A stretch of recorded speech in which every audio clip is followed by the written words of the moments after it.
Bueno, como habrán visto en el programa, el servicio se titula El Rey de los Judíos. Y ya nosotros sabemos quién es el Rey de los Judíos, ¿verdad que sí?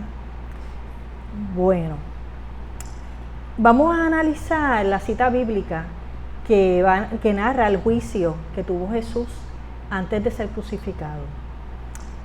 Yo no sé cuántos tienen el librito, el folleto de Cuaresma.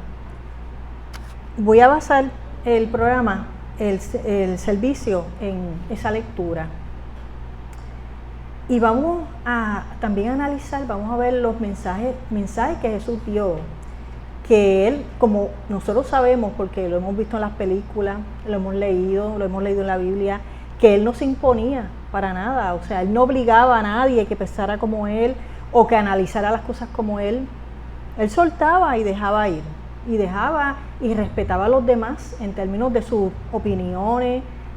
Había momentos que se enfrentaba y él sabía que no iba a convencer a nadie. Él tiró la semilla, vamos a decir, la tiró, y cada cual la ha interpretado de forma diferente, porque aún hoy en día se interpreta, pues cada cual, cada denominación cristiana, pues lo analiza de forma que se acomode a sus necesidades. Y lo mismo ocurre individualmente, o sea, cada cual toma lo que entiende que es lo que necesita, cada cual de acuerdo a sus necesidades. Y fíjense que Él en ningún momento justificaba sus acciones ni sus mensajes, en ningún momento. Yo hago esto por esto otro. No, Él dejaba, fíjense, ese libre pensar para que las personas buscaran. Porque cuando Él hacía las parábolas, Él no las analizaba y le decía a la gente qué significaba. Él las decía y Él dejaba que cada cual entonces las analizara de acuerdo, pues miren, a su estado de conciencia o a su necesidad que tuvieran en ese momento. Vamos a ver, fíjense, la lectura de hoy del folleto de Cuaresma nos dice: Jesús no se justificó ni buscó ser comprendido. Vamos a ver.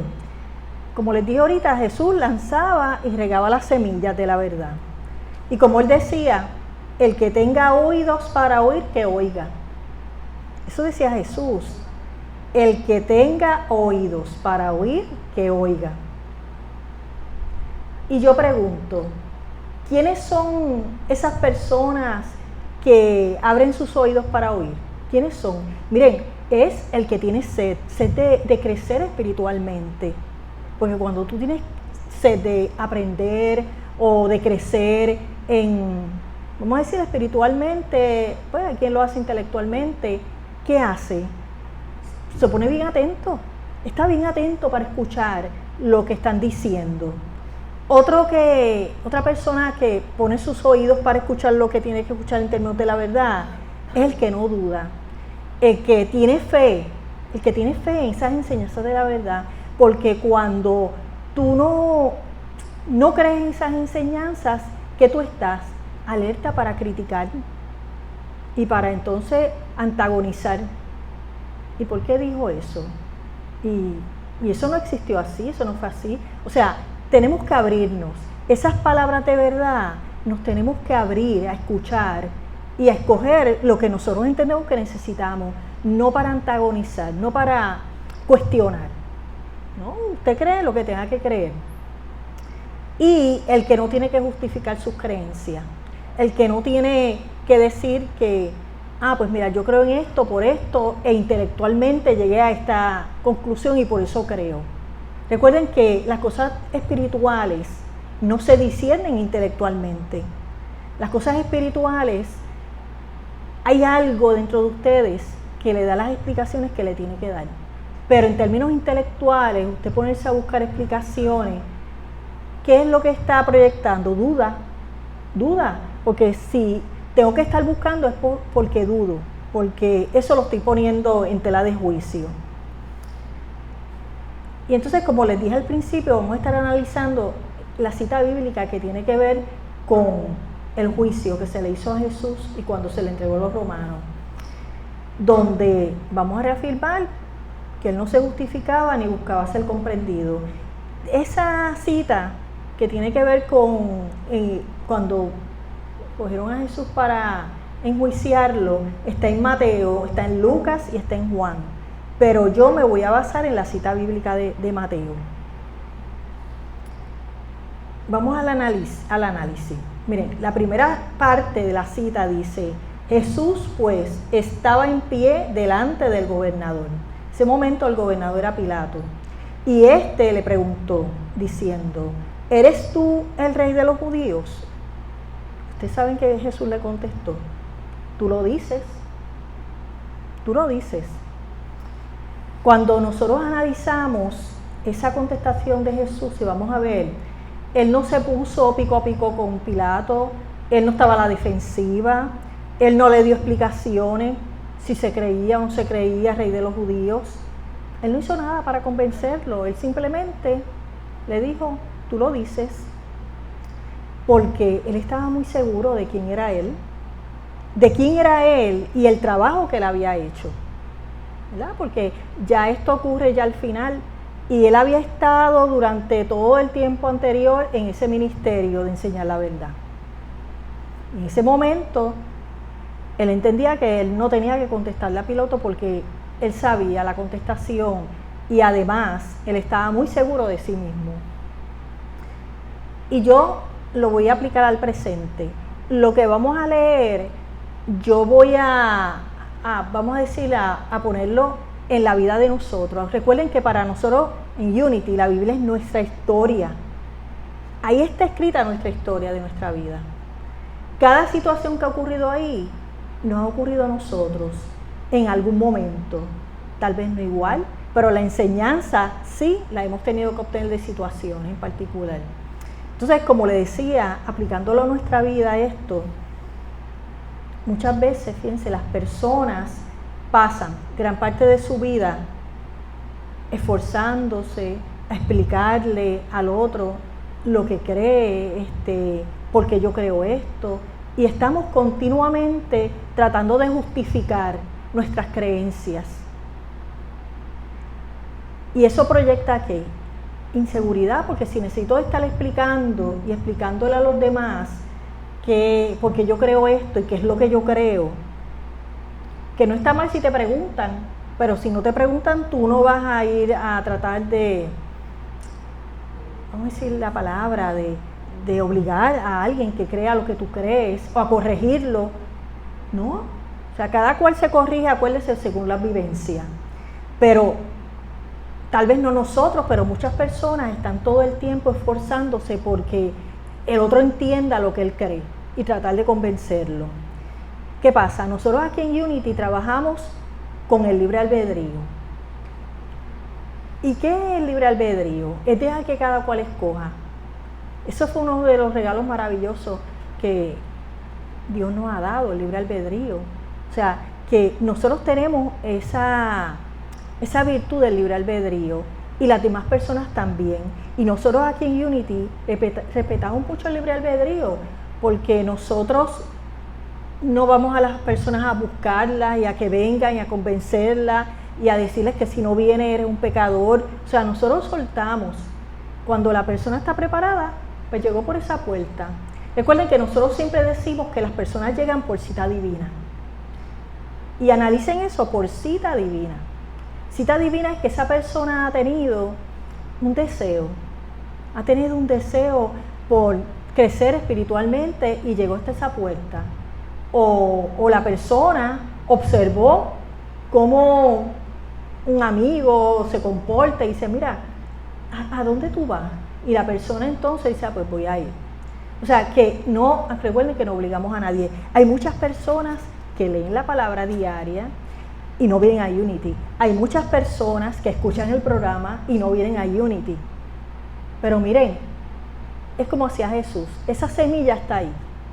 Esa semilla está ahí. Y aunque la persona no esté aquí físicamente, espiritualmente lo está.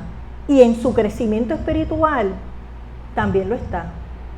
Porque ha escuchado y hay muchas personas que le gusta y muchas personas que no son de otras denominaciones y escuchan el programa. O sea, que el programa, recuerden que es basado en la palabra diaria y esto está basado en las enseñanzas de Jesús, como es Unity. Entonces, nosotros a través de nuestras conductas, nuestras palabras, nosotros ahí manifestamos quien verdaderamente somos. Como lo hizo Jesús. Jesús a través de sus palabras, de sus acciones, Él demostraba quién verdaderamente era. Muchas veces las palabras sobran y únicamente con tus conductas, con lo que tú verbalizas, tú estás enseñando al otro, tú le estás modelando al otro y le estás creando la curiosidad al otro. ¿Qué hace esta persona? ¿Qué lee? ¿A dónde va? Miren, Pilato entonces le dijo a Jesús, cuando le pregunta lo de rey de los judíos, Jesús simplemente le dice, tú lo dices. Entonces Pilato le dice, ¿no oyes cuántas cosas testifican contra ti? Pero Jesús no le respondió ni una palabra, de tal manera que el gobernador se maravillaba mucho. Y en todo momento vamos a ver que durante ese juicio se le preguntaba, y Jesús muchas veces se quedaba en silencio. O contestaba en términos de, tú me preguntaste, es lo que tú dices. Miren, algo importante es que las personas que testificaban en contra de Jesús, si vamos a ver, eran tan débiles de espíritu que ellos respondían a la presión de, vamos a decir, de las multitudes, de la muchedumbre, más también el fanatismo religioso, como lo vimos en los fariseos y también en los saduceos. Ese fanatismo de creencias religiosas muchas veces no le permite a las personas que algo nuevo entre a sus mentes, sino que lo combaten. Y eso pasaba con Jesús. O sea, todas esas personas, todas esas ideas y todas esas creencias nuevas que Jesús trataba de enseñar a las personas, muchas veces se resistían. Y lo vemos en los fariseos. Una de las cosas que ellos más temían era eso. O sea, que Jesús estaba poniendo en entredicho esas enseñanzas que ellos la llevaban ahí, ¿verdad? Como eran, no se salían de ahí. El sábado no se hace nada. Y Jesús se lo dijo, que el sábado había sido hecho para el hombre, no el hombre para el sábado. O sea, que realmente, si vamos a ver, Jesús estaba trayendo nuevas noticias, nuevas,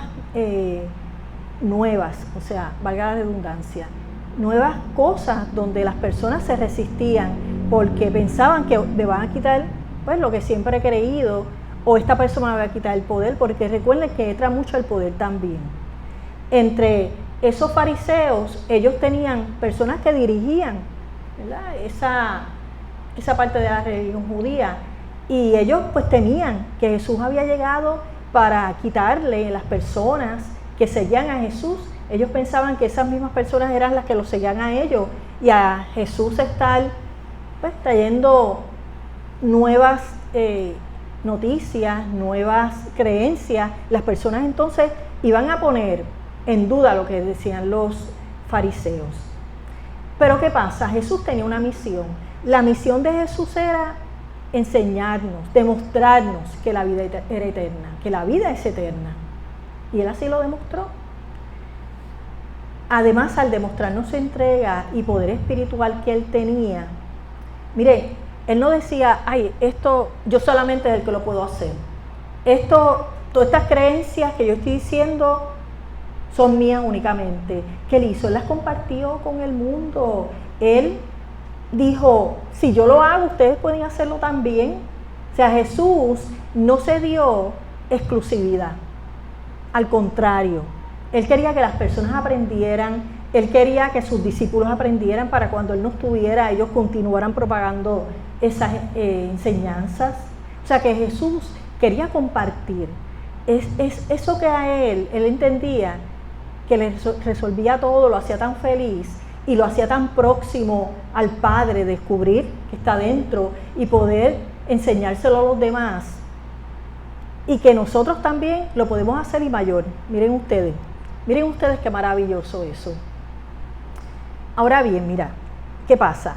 Esto ocurrió cuando a Él lo acusan fue el día de la fiesta de Pascua. En ese momento se estaba haciendo las fiestas de Pascua y se acostumbraba a lo siguiente. Se acostumbraba que el gobernador, si tenía 2 personas presas, le daba al pueblo para que escogieran. ¿Quieren a este o a este otro? Y ya Pilato, pues, era tanto que le estaban pidiendo que lo crucificaran, pues dijo, pues mira, tengo aquí un preso que es Barrabás y lo voy a poner aquí con Jesús para que sea el pueblo el que escoja. Vamos a ver esto, que esto, como vamos a ver, esto nos ocurre a nosotros en términos de decisiones. ¿Y qué pasa? Cuando Pilato le dice, ¿a quién ustedes quieren que yo suelte? ¿Quién queréis que os suelte? ¿A Barrabás o a Jesús, llamado el Cristo? Y como nosotros sabemos la historia, ya ustedes saben a quién escogieron. En el libro de Elizabeth Turner, ella dice sobre el juicio, ella dice que a Jesús lo enjuiciaron en 2 cosas, civil y religioso. Civil era Roma la que lo estaba enjuiciando, pero a nivel religioso ya sabemos que eran pues los saduceos, las religiones que no estaban a favor de lo que le estaba diciendo. En el juicio religioso se le acusa de blasfemo, de eso que se le excusa, le hacen preguntas y Jesús pues contesta y ellos sentían que eso era una blasfemia. En el juicio civil no se encontró nada, por eso es que Pilato no encuentra nada, se lo manda a Herodes, Herodes tampoco encuentra nada, se lo devuelve otra vez a Pilato. ¿Verdad que eso se parece muchas veces cuando hacemos algo y nos mandan de un sitio para otro? Pues así mismo le pasó a Jesús. Lo mandaron, comenzó con Pilato.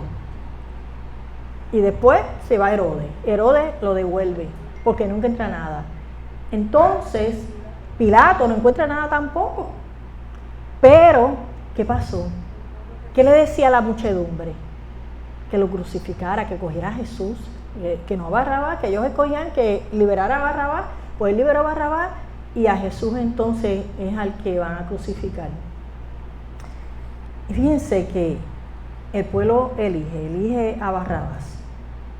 Y muchas veces nosotros en la vida, aplicándolo a nuestra vida, continuamente se nos da a elegir. Continuamente nosotros tenemos que tomar decisiones. Y muchas veces las decisiones es si vivo una vida plena, guiada por lo divino, o si es lo material lo que va a guiar mi vida. Se nos da a escoger, de verdad que sí.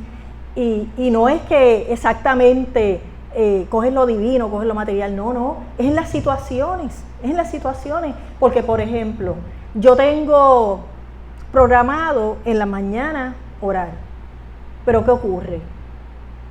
Y no es malo que yo vaya a la playa, me invitan a la playa y yo digo, ay, lo de la oración yo lo hago a la noche. Y me voy para la playa. Miren, las prioridades son prioridades. Lo divino primero y lo otro material después. Y creamos ese balance porque lo material no es malo. O sea, nosotros ir a la fiesta, disfrutar, no. Pero acuérdense que siempre tenemos que poner la prioridad. La prioridad es que yo esté en el camino de lo divino, que yo esté guiada espiritualmente. Ese camino me lleva a que todas las demás cosas se abran y se resuelven. Uno se queda. Miren esto, les voy a contar algo que me ocurrió. El lunes yo tuve que ir a Damas para CERT y entro con ticket, me bajo y cuando me voy a ir, a uno le ponchan el ticket allí en CERT. Y busco la cartera y el ticket no está, Y yo, ay Dios mío, pues voy a tener que pagar todo el día completo. Ya yo estaba resignada. Cuando me voy a montar en el carro, ¿usted sabe dónde estaba el ticket? Frente a la puerta. Estaba allí en la puerta, frente a la puerta en el piso. O sea, no se voló, estaba allí. Y a lo que yo quiero llegar no es que eso es milagroso, no, es que cuando estamos en sintonía, miren, las cosas se resuelven y uno no se da cuenta, se resuelven, de verdad que sí, porque uno está sintonizado. Muchas veces usted no va por la carretera y viene esta persona y le pasa por al lado casi llevándolo y gracias a Dios no le ocurre nada. Pues mire, usted está, vamos a decir, que en esa nube, esa energía divina, que se abren los caminos. Y no es que es magia, no. Es esa energía divina que está protegiéndonos y que nos resuelve verdaderamente. Aunque nosotros quisiéramos otra solución, pero cuando ocurre esa es porque esa tiene que ser. Así que no nos empeñemos que sea otra cosa diferente. Vamos a ver qué simboliza cada personaje. Miren, Pilato era el gobernador, como les dije ahorita, representando a Roma. Simboliza la facultad ejecutiva de la mente. ¿Qué es la facultad ejecutiva? Miren, la facultad ejecutiva es la que se refiere a las habilidades de planificar y regular el comportamiento. O sea, que esa parte es la parte intelectual, vamos a ponerlo así. O sea, que Pilato estaba representando no esa parte divina o espiritual, sino esa parte intelectual. Por eso no encontré nada, ok, ustedes elijan, porque eso era lo que usualmente se hacía. Según Elizabeth Santerner, Pilato representa el principio que gobierna el plano sensorial, la voluntad carnal. ¿Y qué representa Jesús? Miren, Jesús representa, en cambio, el yo soy. Representa la espiritualidad en cada uno de nosotros. Eso representa a Jesús. Barrabás, que representa el error, el materialismo. Y el error me estoy refiriendo a conducta, a palabras, a pensamientos. Y la multitud. La multitud también representa algo. La multitud representa esa parte del ser humano que resiente los cambios, que no quiere cambios, que los rechaza nuevas creencias. O sea, que está apegado a las viejas ideas, a las viejas creencias. Eso representa la multitud. Como nosotros sabemos, el juicio de Jesús culminó en crucifixión. Ya vimos cómo Pilato simboliza un hombre que es dominado por la conciencia humana únicamente. Y fíjense, yo les pregunto cuántas veces el ser humano, y eso nos incluimos nosotros, se deja coaccionar por las masas. ¿Y qué hace? Hace lo que no es correcto. Esas masas no solamente es gente, no, pueden ser los pensamientos. O sea, nosotros podemos tener unos pensamientos que están ahí todo el tiempo invadiéndonos y diciéndonos erróneamente lo que tenemos que hacer o creer. Y esas son las masas que nosotros tenemos que combatir. Porque ¿qué ocurre? Si no las combatimos, vamos a crucificar muchas cosas necesarias, espirituales y que tienen que ver con el bien de nosotros. Otra cosa importante es que en ese evento que vivió Jesús, nosotros tenemos que recordar unos puntos sobresalientes de ese momento. Miren, tenemos que acordarnos que Jesús nos decía que amemos a Dios y a nuestro prójimo. Pero para poder hacer esto, nosotros necesitamos estar en esa parte divina, en esa comprensión espiritual. Tenemos que hacer eso. Nosotros pensamos, bueno, para yo poderme alinear a esa comprensión espiritual, ¿qué tengo que hacer? ¿Qué decimos en Unity? Que tenemos que irnos a la oración, ¿verdad que sí? Para alinearnos y de ahí salir porque de ahí nos van a venir las ideas, los pensamientos, lo que vamos a hablar, las acciones que vamos a llevar a cabo. Fíjense, Pilato, ¿qué Pilato dijo? Que él se lavaba las manos, ¿verdad que sí? Él dijo, yo me lavo las manos en esta situación. Cuando ya la muchedumbre estaba diciendo, él dijo, bueno, yo lo traje aquí, yo les dije que este hombre no tenía nada y la muchedumbre sigue pidiendo, pues ok, yo voy a hacer lo que ustedes pidieron, yo me lavo las manos. ¿Cuántas veces hemos escuchado eso o lo hemos dicho? Me lavo las manos como Pilato, ¿verdad que sí? Miren, y muchas veces la gente lo dice y no sabe a qué se refiere. No sabe que eso es parte de la historia de cuando crucificaron a Jesús. Pilato se lavó las manos. En ese momento que Pilato le entrega a Jesús a los soldados de Roma, luego de que la muchedumbre le decía que escogiera a Barrabás para liberarlo, Pilato se lava las manos y le dice a la multitud: inocente soy yo de la sangre de este justo, allá vosotros. Qué fácil, ¿verdad? Allá vosotros. Yo no tengo nada que ver con eso. Ustedes allá están escogiendo. Yo me lavo las manos. Soy inocente de lo que se haga, de la sangre que se va a vertir de esta persona justa. Y yo les pregunto, ¿cómo nosotros aplicamos este evento de enjuiciamiento de Jesús y su entrega a los romanos a nuestra vida? Porque esto tiene una aplicación a nuestra vida. Esto no es únicamente de historia, esto es esa historia que es mi vida y cómo yo lo voy a aplicar. Vamos a ver. Entonces, los personajes, nosotros hemos sido uno de esos personajes. Miren, hemos sido multitud, hemos sido Jesús, hemos sido Pilato y hemos sido Barrabás. Nosotros hemos sido todos esos personajes que están envueltos en esta historia. Vamos a ver cómo la multitud tiene que ver con nosotros. Esa multitud que gritaba, ¿verdad? Que Barrabás, que liberara a Barrabás.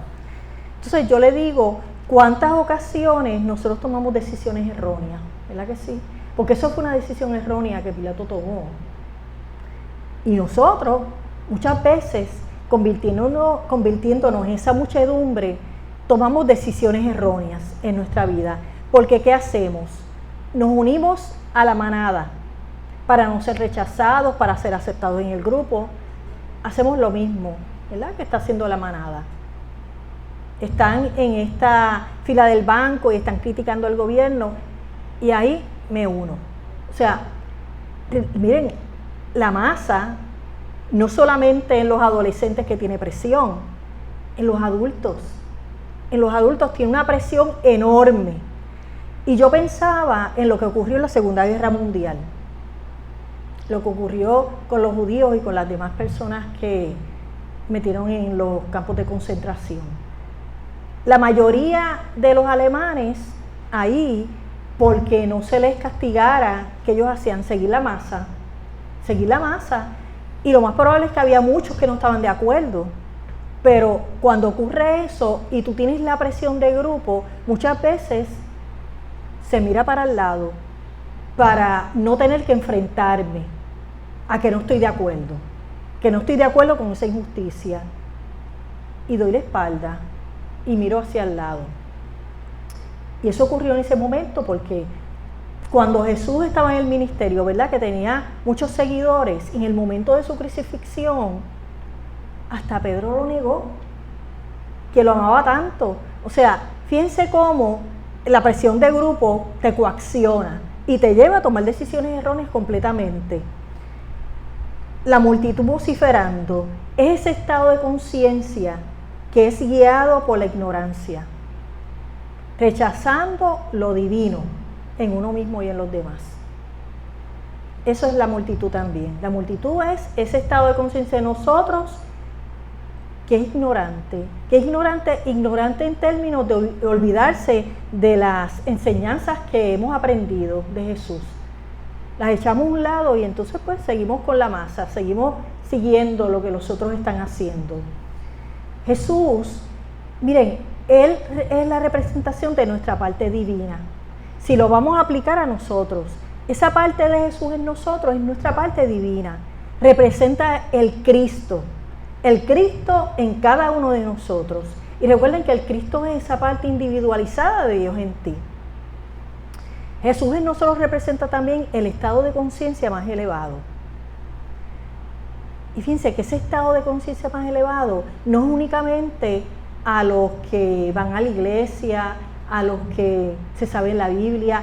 Ese estado de conciencia elevado es para todo el mundo, es para el que haga la conexión, es para el que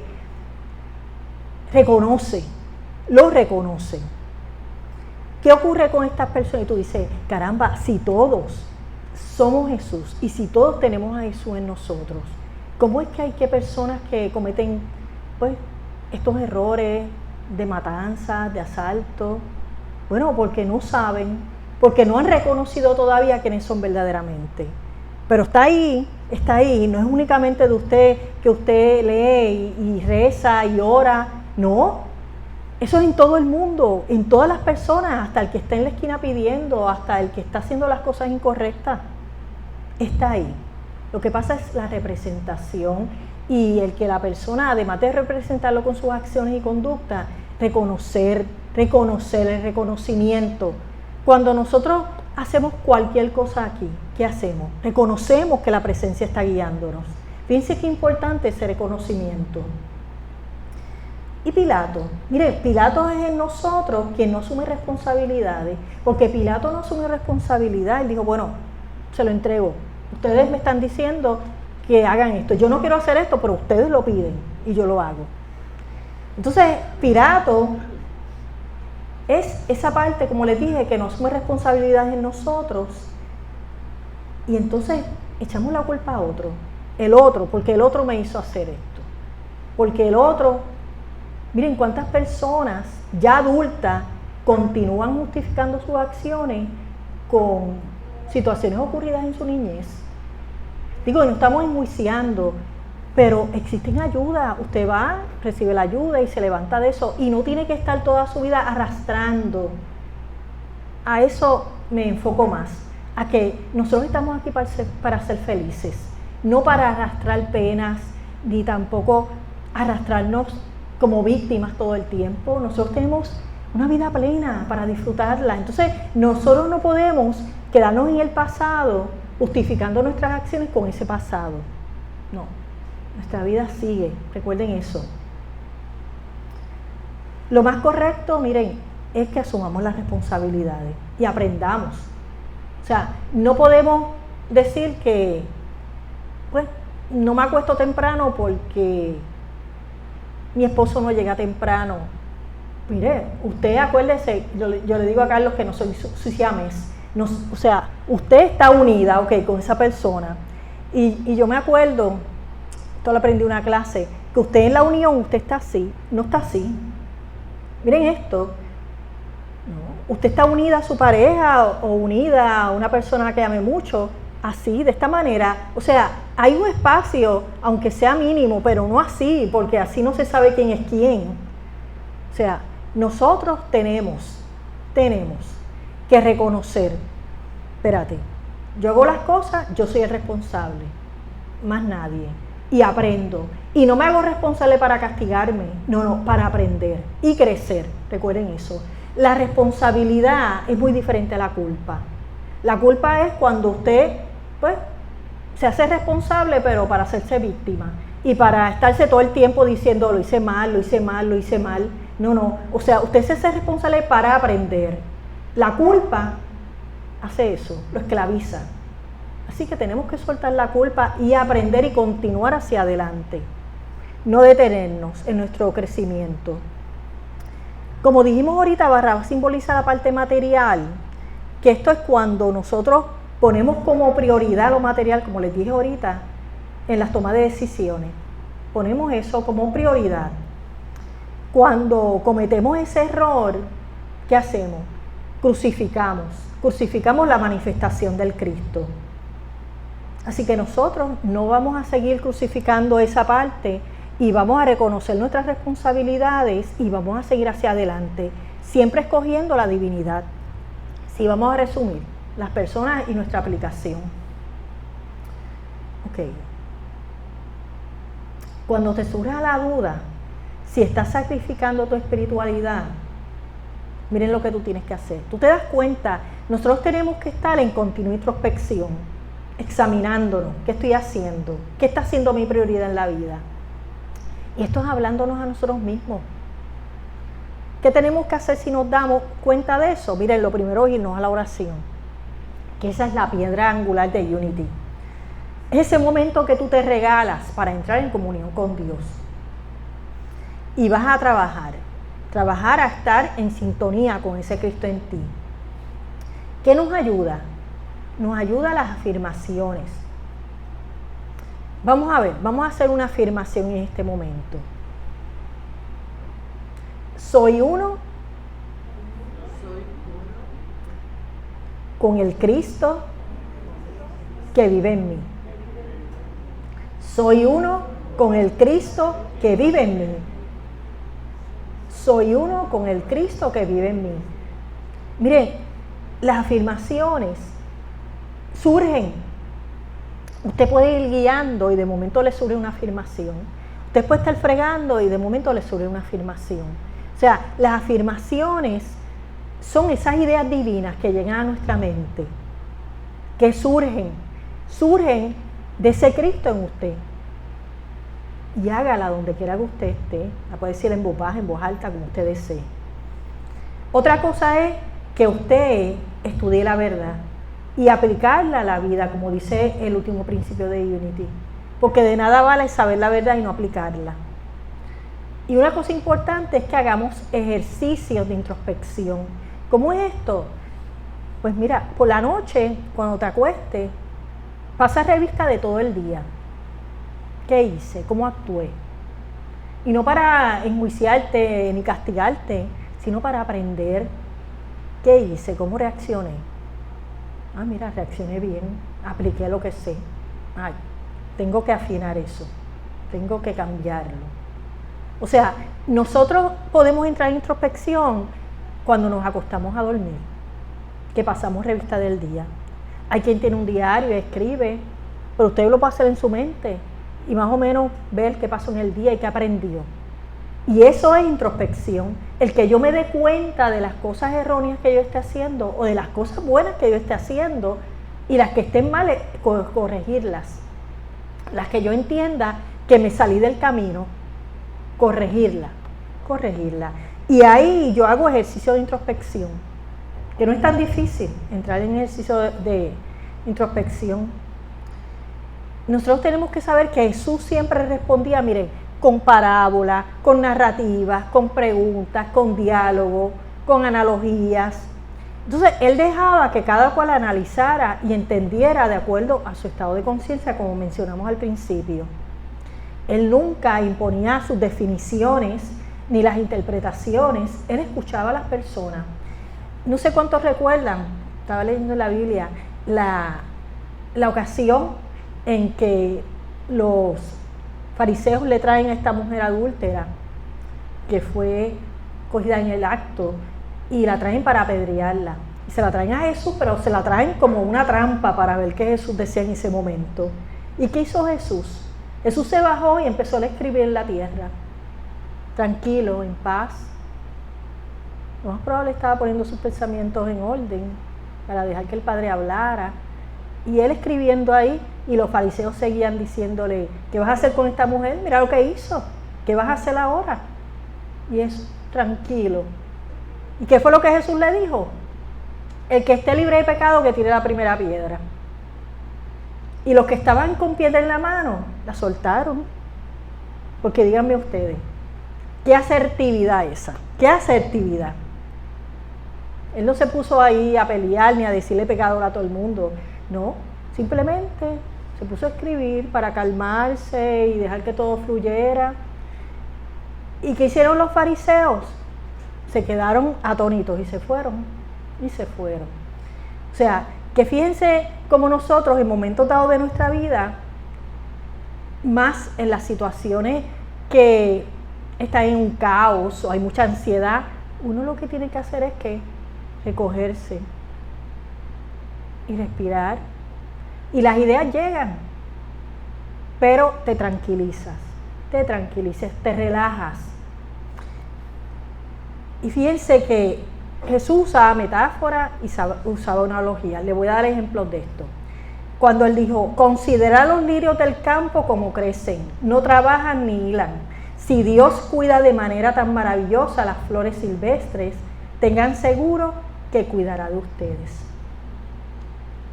Analícenlo. Voy a leer dos más, se las entrego para que ustedes las analicen.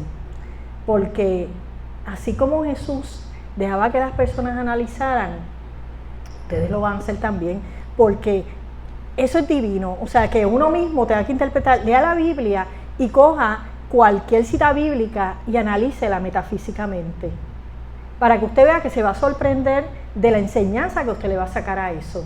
y de cuánto usted se va a proyectar en esa situación. Vamos a la segunda. Cuando él se encontró con la samaritana en el pozo de agua, Jesús le dijo que dame de beber. La mujer samaritana entonces le dijo, ¿cómo tú, siendo judío, me pides a mí de beber?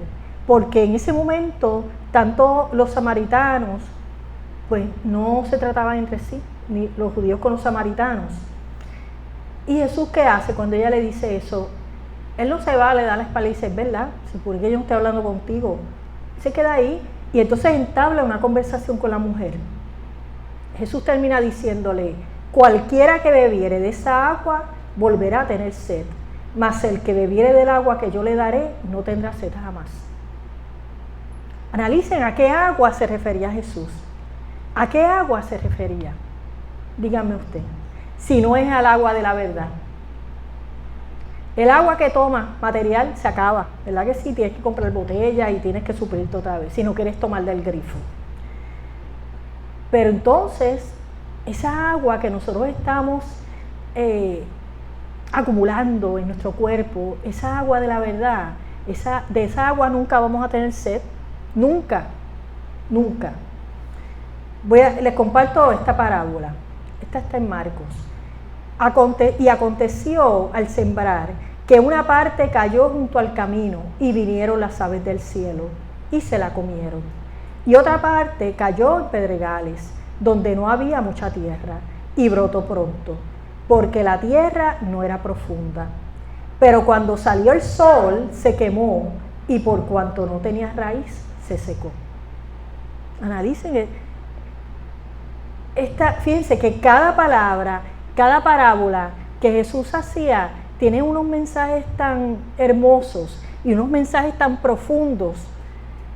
Porque analicen este se los voy a dejar, este que les acabo de leer, para que ustedes mismos lo analicen, a qué Jesús se refería cuando habla de esa siembra y de cómo se quema, porque la raíz estaba superficial y se seca.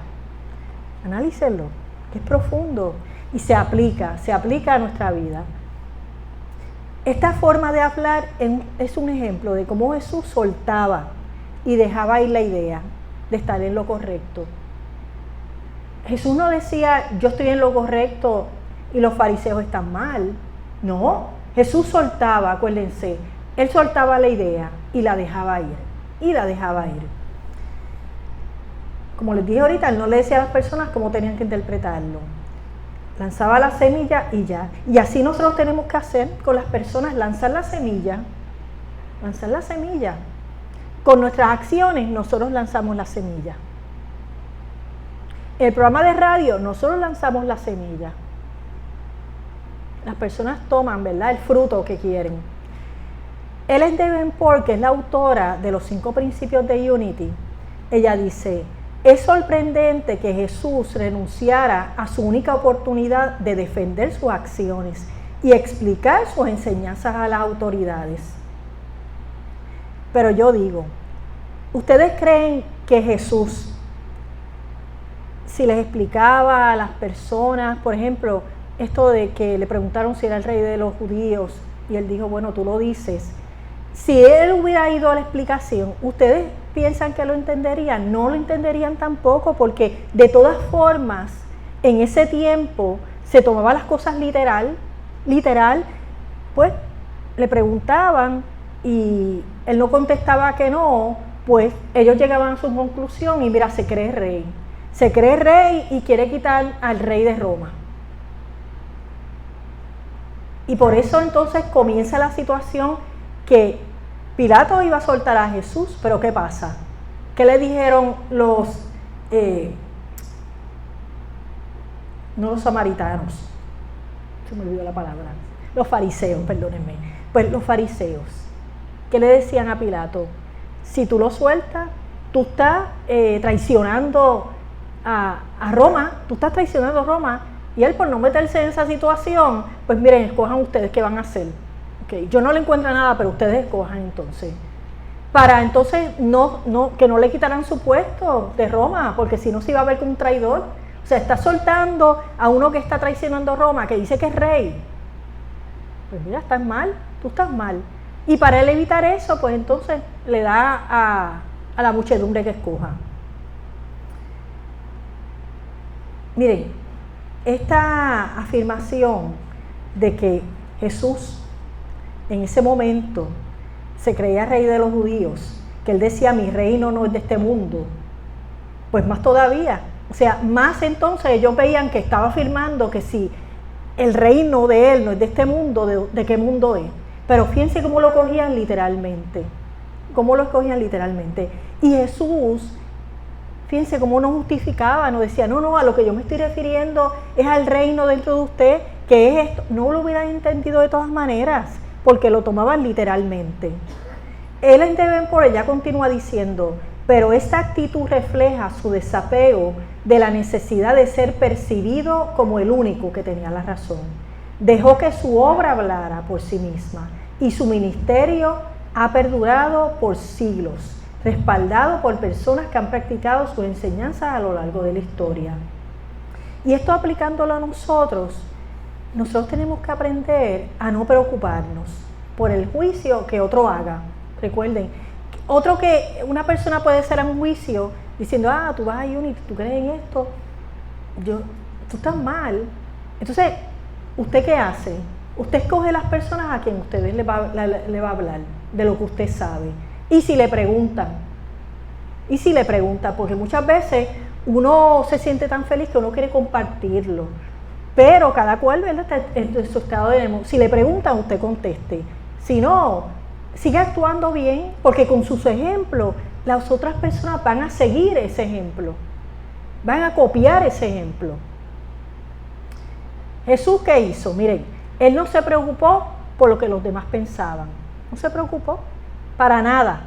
No trató de defender las especulaciones que surgían a su alrededor, que decían hasta que se creía mago o no, o que él hacía magia. O sea, trataban de todas formas de desvirtuar lo que él hacía. Y no se esforzó por demostrar que tenía razón. Él sabía que tenía la razón. Pero él no, ¿cómo les digo? No trató de imponer esa razón. Recuerden eso. Él dejó ir, recuerden que él estaba muy seguro de la verdad que le estaba enseñando, muy seguro. Voy a terminar con estas palabras de Charles Fillmore en relación al significado de la Cuaresma para Unity. La Cuaresma es una temporada de crecimiento espiritual, un tiempo de desenvolvimiento progresivo, cuando podemos asociar y sumergir nuestra mente en la mente de Dios. El camino está abierto para que el Señor nos glorifique y levante a un estado más alto, puro y espiritual. Amén.